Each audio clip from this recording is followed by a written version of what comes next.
Don't forget, peoples, to go on to the daily login on the Supercard. You get your cards, you get all your cool stuff. You gotta log in every day, every single day. You know you can't miss a day, or you might miss a card, and it's bad. Like DJ used to do all the time. Now he don't play Supercard because he sucks.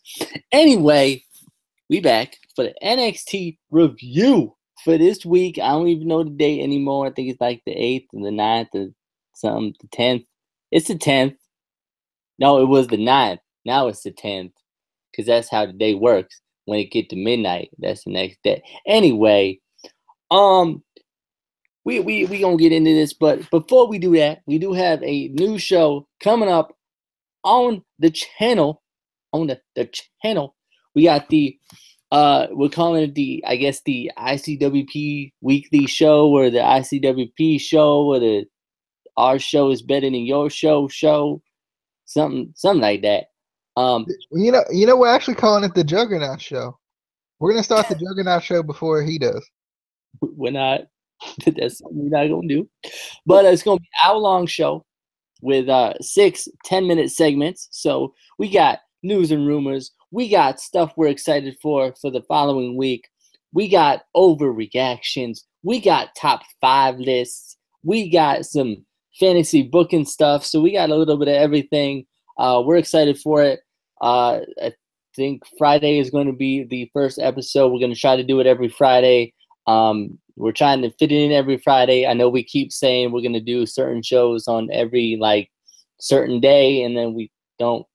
But we're doing it with this one. We are. We're gonna, even if it's 11:59, like DJ said in the 205 live review, we're gonna do it. So that should be fun. I'm excited for it. But anyway, let's get into NXT for this week. And okay show, I felt like. Wasn't a great show, but it wasn't one of the worst we've seen. But opens up with Sanity in the ring calling out AOP again. As AOP comes down to the ring, out of nowhere, Eric Young attacks them from behind. He zip ties Razor to the guardrail because he ain't got no handcuffs or nothing, so he used the zip tie. I was like, okay. I feel like zip ties are stronger than handcuffs at this point. Probably. But it gives Sanity a chance to attack Akam. Razor drags the guardrail, tries to get in the ring, but Sanity attacks him as well. Any thoughts on this opening? Zip ties are stronger than handcuffs, but nothing stronger than those plastic packages that they put stuff in that you really want to, the stuff you really want to use. They put in those plastic packages and you gotta cut it open and then do all of that. What if you ain't got no scissors? What you gonna anyway? I like the segment. I did. I love Eric Young coming back. I like the use of the zip tie. I thought that was funny. Did this man bring the whole railing in the ring? He tried. He tried. This man just brought the whole railing in the ring, and still got destroyed. But I like Sandy kind of finally getting the upper hand, kind of showing the numbers game. Look a lot like LAX, showing the numbers game. But I'm interested to see where this is gonna go. Okay. All right, and we got a recap of the confrontation between Asuka and Ember Moon last week. And next week, they will sign the contract for the title match at TakeOver. Any thoughts on that at all? It's going to be a contract signing.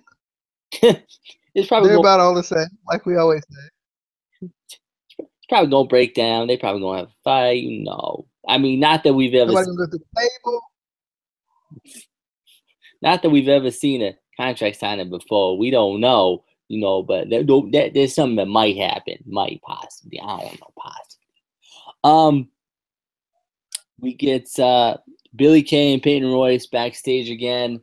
They kind of see Ruby Riott in the back and kind of start making fun of her, but nothing really happens from it. Like, she doesn't come up and like confront them or anything. She's just kind of on the phone walk.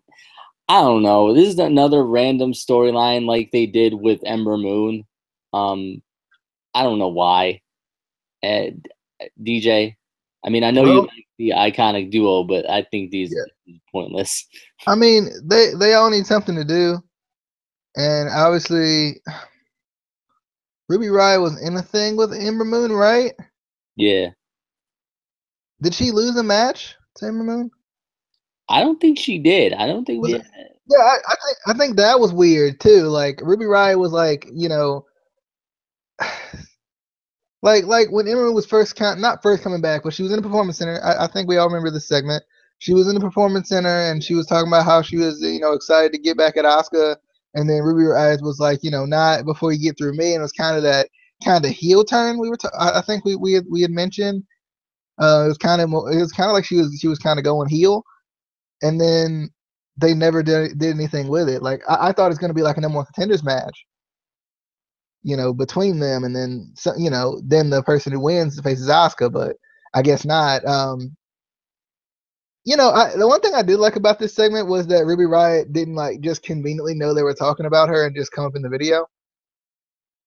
Like that was the one thing I did like, because we always talk about how like there's always this like like in interviews and stuff like that, there's all they're just conveniently there. Well, I like that she didn't just. It was kind of more natural where they didn't really know. She didn't really know, I guess. But I don't know where this is going, if we're gonna be honest. Yeah. Then we got this match. We got the Metro Brothers versus Yeah. Amy pointed this out to me before I even watched NXT, and she's right. The Metro Brothers are basically Deuce and Domino Part 2. Yeah. I was wondering what tag team they seemed like, and I couldn't think of it.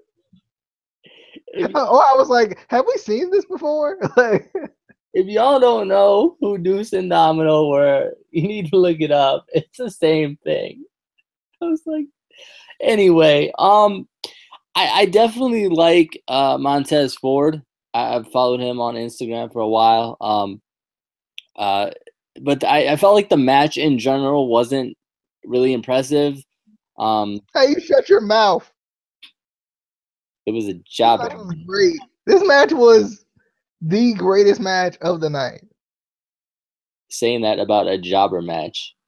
This match was the best match of the night. Period. It wasn't. It was. There was no other match on this card, to be honest. There was a much better match on this card. But yeah, DJ, thoughts on the match? You're just gonna rave about Street Profits, they the greatest, mix it up. Curse the great. Yes, he's back, baby. Let's go. Angelo Dawkins, mix it up, baby. I was doing it the whole match. This is honestly the only match I watched the whole thing of. I'm just saying.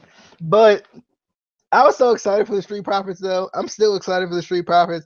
They deserve a title run like right now. Cameron said it from a couple marks, said it on Twitter, that, they're just having fun, and they are, and I like it. And sometimes, like, you need tag teams like this. You need tag teams that are relatable to certain communities.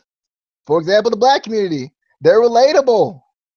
Like, this is just how it is. Like, they're hip hoppy, they're fun. Like, and kind of in a similar way, the same way the Usos are. Relatable to not only the Samoan community, but now the black community now with the hip hop and everything. Like that's, and even like never mind. I'm gonna not say that. Anyway, I thought this match was great. Loved it. I was so excited for Angelo Dawkins. Love this man. Favorite. I mean, if I had to pick a favorite NXT superstar, it's probably him. And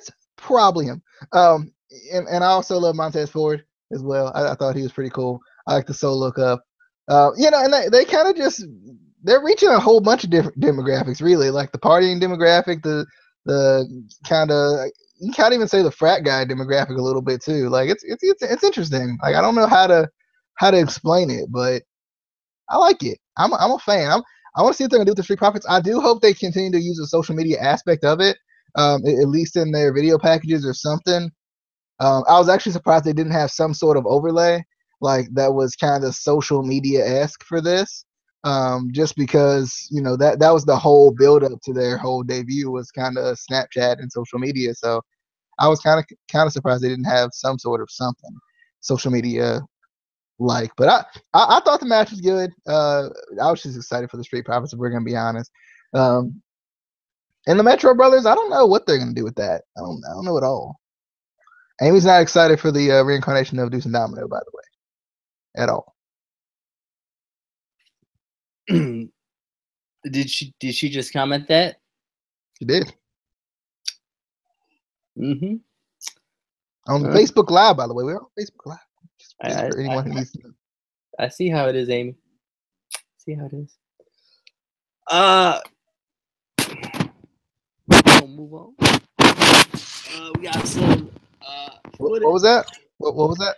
Nothing. Or breathing really hard. What? I know you're not, but quit moving around so much. How much I won't.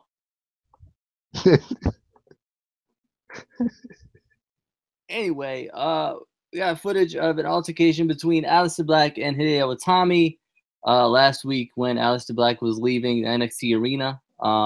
So I guess they're gonna have a match at TakeOver Brooklyn. Seems a little weird and out of nowhere, but like that's how WWE books anymore.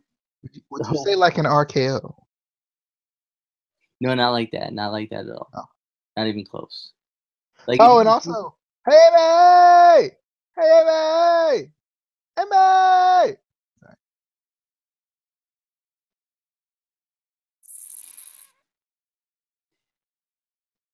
Amy! Move on. I'm not even gonna let you give your thoughts. We're just gonna move on. Oh, and the fact that Hideo can't touch Aleister Black ever? Nope. Nobody can touch Aleister. Like, that poor man. He tries. Like he does. He tries so hard. It just doesn't happen. It just doesn't happen. The closest anybody has got to Aleister Black was Bobby Fish and Kyle O'Reilly. Like, let's be honest. Nobody else, like everyone just died. Yeah. So, he should be in a match with them. I mean, I love you, Hideo, but like, what you been doing though? what you been doing? So, hurt? I mean, what? Yeah, he probably got hurt in that segment too. Moving on. William Regal introduces Drew McIntyre and Bobby Roode. Bobby Roode. Just in case they're watching, she probably not. She should be though. For a face-to-face encounter, which is kind of dumb, but whatever. Roode comes out with his personal security detail. He says, he got the security to protect the match, not just him. Protect the match because you got Roddy coming around. You don't want to hurt the champion because if you hurt the champion, you ain't got the match. Smart, I get it. I see you, Bobby. I see what you're doing. I see you, Roode. I see it. Roddy does come out, and somehow this turns into a match with him and Drew next week, and then the winner comes the champ. I was so confused with this, and I'm like, so the winner faces Bobby Roode?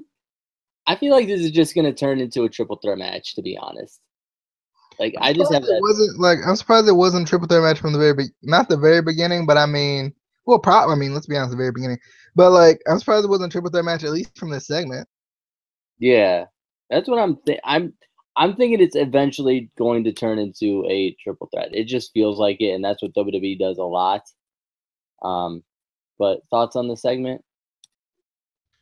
Yeah, I definitely like the segment. I love Bobby Roode having his own security. I thought that was just funny. Bobby Roode and his character is just amazing. I mean, it's the effect that Bobby Roode just turned up that much more. But he's doing so good with it. He's so natural with it too. Um, I don't know. I'm kind of curious to see what's gonna happen with this because I don't know. Like, it's not gonna be a triple threat match. Not a takeover at all because we learned who Roddy would fight at takeover at the end of the show. No, that was Johnny Gargano. Was that Johnny? Well, never mind. They tricked me. Yeah, it was Johnny Gargano. I don't know. Then I don't know what they're doing with this.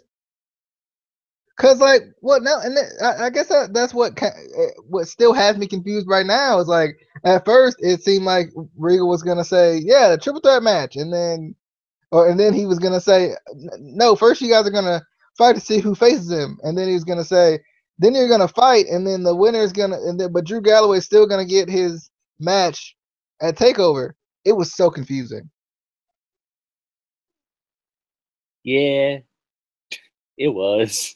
Like it was so like first he was like so they're gonna be a number one contenders match, and then now Drew McIntyre's gonna get a shot, and then Bobby Roode's gonna fight Roddy for the title, and then it was weird. I don't know what this was. I think they had a bunch of ideas and they were like, let's use them all.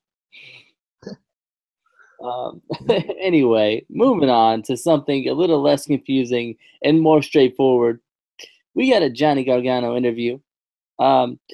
He says he was a little bit nervous to come back, but he remembered the reaction DIY got in the Barclays Center last year, and he remembers that with NXT, you're never alone with the NXT universe.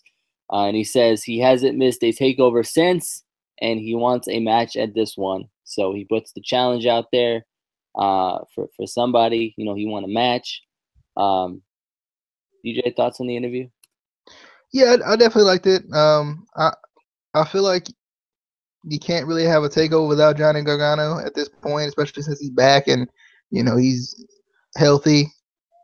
So I mean, I think it's a no-brainer to have him on takeover at some point. Tommaso's still better. He's not. Where you at, though? Hurt. Yeah. Johnny Gargano don't get hurt. He just takes a little bit of time off. He was just hurt. No, he just taking a little bit of time off. He was fine. Good.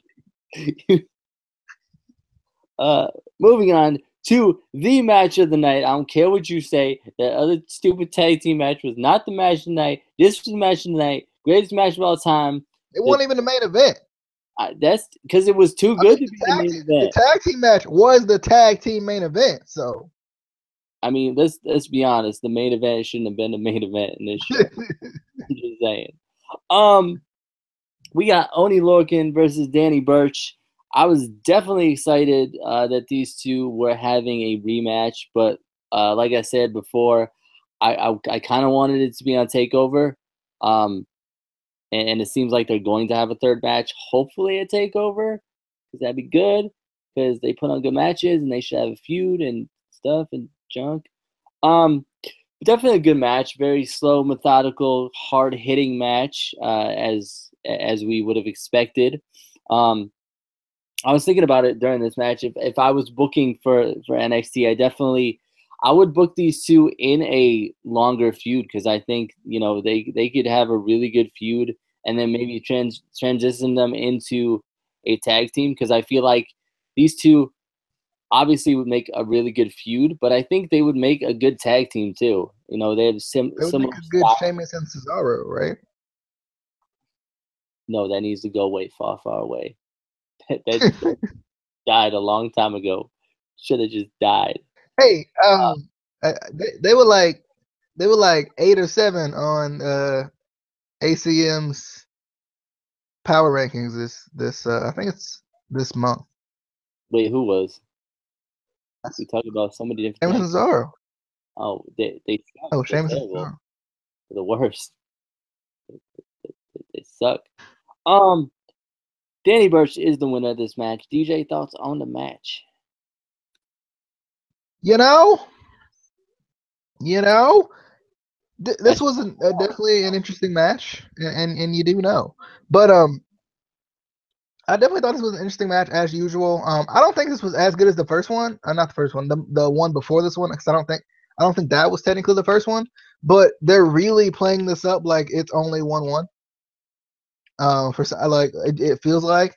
So I feel like they're going to have a rubber match at Takeover. Considering too that Danny Burch won, so I feel like because Danny Burch won, there's gonna be kind of a blow off match at Takeover. So I'm excited to see this match again. Hopefully, please. I definitely want to see it again because I like it, and I want to see it with a little bit more time where it doesn't feel like it's rushed because it's in the 1 hour time span with a match to follow it as well. So I actually thought this was the main event, to be honest. Again, because I like it, and I want to see it with a little bit. I hear myself. It wouldn't let me mute it. I was like, why won't you let me mute? Moving on to the main event that shouldn't have been the main event. The greatest main event of all time? No. You speak up? No. We got No Way Josie versus Andrade Cien Almas with Selena Vega. I still hate that ring name. It's such a generic. They literally went into the 2K games and just made that. They said, you know what? They said, we got Savio Vega. What can we call this? I wouldn't be surprised if they was like, this is Savio Vega's daughter. I mean, Jason Jordan's Kurt Angle's son, so anything can happen in the double. Anyway. Don't even bring that up. no, please. I don't know. I wasn't really excited about this match in general. I was more curious to see if and how Selena would get involved in this match or would, play a part in this match. I didn't think this match was bad. I just don't think, like I said, I don't think it was main event caliber. I don't think it was built up enough to, I don't know. It just didn't feel like a main event to me. I do think the like I said, the previous match, the Oney Lorcan and Danny Burch was a better match. I did like Selena kind of yelling at for him to kind of stop showboating and take the match more seriously. I think she could be definitely a good kind of manager like that, kind of keeping him on track with the kind of party mentality that he has, kind of just showboating a lot. So I definitely like that. Andrade did get the win. I wasn't surprised. Thoughts on the match before we get to after the match? Yeah, unfortunately, like it doesn't feel like either of these two guys are like main event players. I hate to say that because it sounds so WWE authority for some reason, but like for some reason they just don't feel like either of them belong in the main event right now. And I love Andrade Cien Almas, but they haven't booked him to a point where I'm like, you know what? I could see him as NXT champion, even though he should be. But anyway, No Way Jose, I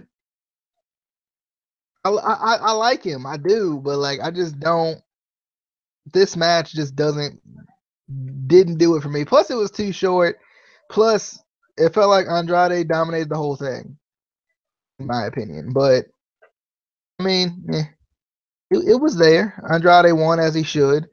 I still don't know what they're doing with No Way Jose though. You talk about TJ Perkins. No Way Jose is worse. Like they ain't had a clue what they was doing with him since the day that they debuted. So, but I definitely like that Andrade is gonna get a match at Takeover. Maybe he'll actually win for once. Maybe. Besides, like the one time when he debuted. Anyway, after the match, Rosita. I'm just gonna call her Rosita from now on. Nah. Serena Vega. Rosita goes over to commentary, grabs a mic, and says that Almas deserves the spotlight he's in right now. Wait, didn't she debut as Thea Trinidad? Am I tripping? I don't think I feel like her name wasn't always something Vega. No, because she debuted randomly in one of his segments with the. Oh yeah, she was just that lady or that girl or whatever. Okay, yeah. That lady, and she happens to be like married to Austin Aries, who just left. Anyway, that's got to be weird. Anyway, she says he deserves the spotlight he's in right now, and if Johnny Gargano wants a match at TakeOver, he's got one. So I guess we're gonna have Johnny Wrestling versus Andrade CN. Can't get a win. See what it did there? Because I don't like it. I don't like it at all. Thoughts on the end of the show there? Anything? Yeah, I like it. Like I said, I'm excited to see Andrade again at TakeOver. He's gonna win. Dang on it. He's gonna do it. It's gonna be his coming out party. Because he's a party guy. So, but it's gonna happen. It's happening like right now. It's in the process. He preparing for it. He lifting the weights. So I'm going for it. Not like coming out of the closet. That kind of coming out. Like, not like that. Not like that. Oh, okay. No, I was just wondering. I ain't got a problem with that. That's cool, bro. But I just, I was confused. I didn't know. You just said coming out party, and I was like, where he coming out? Not like he coming out to be like this big star that he deserves to be up to his potential. You mean like the big star he was in Mexico, and then WWE got their hands on him, and now he's this? Yeah. Good job, WWE. You did it again. Anyway, that was your NXT review for 8/9/17. Again, like we said, coming up Friday, we have the new Instant Classic Wrestling Podcast show thing. We still don't know what we're calling it. Something like that. The Instant Classic Wrestling Podcast show. I don't know. But it's a weekly show we're going to do on Fridays. Check it out. As usual, like the video. It's late. Comment on the video and then subscribe to the channel. Go check out the Facebook page too. Instant Classic Wrestling Podcast. You just type it in the search bar in the Facebook. It'll take you right there. It will. It does it all the time. I tested it. It does it. So if you do it, it's going to do it. And bye.